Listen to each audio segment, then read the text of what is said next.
Это было сюрпризом не только для экологов и активистов и местных жителей, но также, насколько я понимаю, и для исполкома. Были они, конечно, удивлены. Кто-то вдруг начинает работы в особо охраняемой природной территории. Эти работы с использованием тяжелой техники здесь стартовали 18 сентября, рассказывает Тимур Яскараев. Обеспокоенные жители начали присылать фотографии, где видно, как на берегу работают 2 эскаватора. Хотя роща на Гаврилова с октября 2020 года является особо охраняемой природной территорией местного значения. Мы сейчас стоим в особо охраняемой природной территории парк Савиново, а вот чуть подальше, вот сейчас у нас Казанка обмелела, да?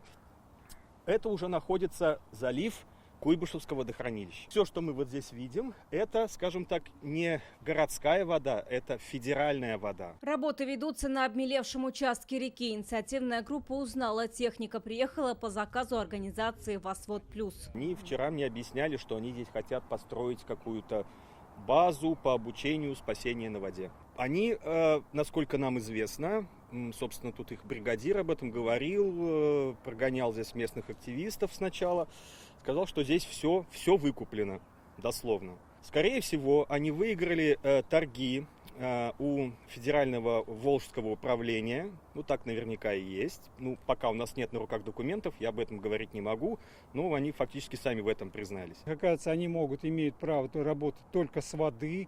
Значит, они стали сразу, значит, эти камыши вот эти ломать и сломали более километра квадратного камышей, вот, никого не спросив. Значит, естественно, здесь собрались люди сразу, все против. Переживаем за то, чтобы это оставалось все в таком виде. Может быть, здесь когда-то появится парк, мы будем счастливы, он будет как-то благоустроен. Но чтобы это не было застроено и чтобы этот зеленый уголок на радость всех жителей здесь остался. Сегодня технику на берегу мы не застали. На месте были сотрудники и руководители татарстанского восвода. Разрешение у нас получено от Нижневолжского бассейнового управления.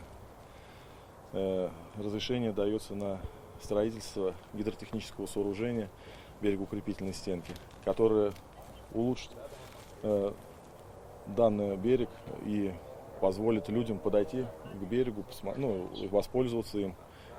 Можно будет сесть на лодочку, прокатиться, можно будет прийти с коляской сюда, потому что до этого здесь были камыши. Сергей Артамонов рассказал, планируют выстроить берегоукрепительную стену из габиона. Это камни, покрытые металлической сеткой. Как он отметил, все на средства общественной организации. Берег укрепляют, планируют построить базу «Восвод». В нашем городе слабо она развита. Мы хотели бы развивать нашу общественную организацию, чтобы дети знали о нас, чтобы дети могли правильно пользоваться водой, учились плавать, учились вести себя на воде. Разрешительные документы касаемо воды у нас есть. Парк, который нам сейчас говорят, что мы якобы пользуемся территорией парка, мы парк не трогаем. Сегодня на место выезжал инспектор управления Росприроднадзора в Нижневолжском бассейновом управлении. По Татарстану им подтвердили выдачу разрешения организации «Восвод Плюс» до 2028 года.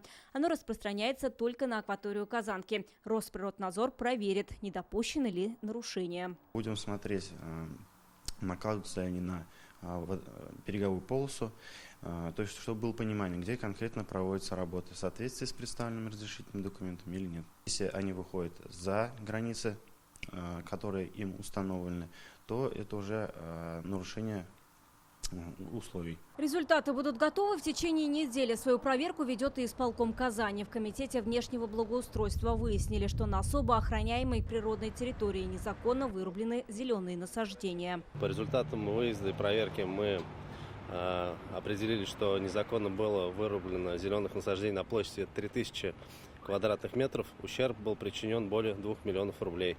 Территория ОПТ. После этого были направлены письма в управление административно-технической инспекции для привлечения нарушителей к административной ответственности.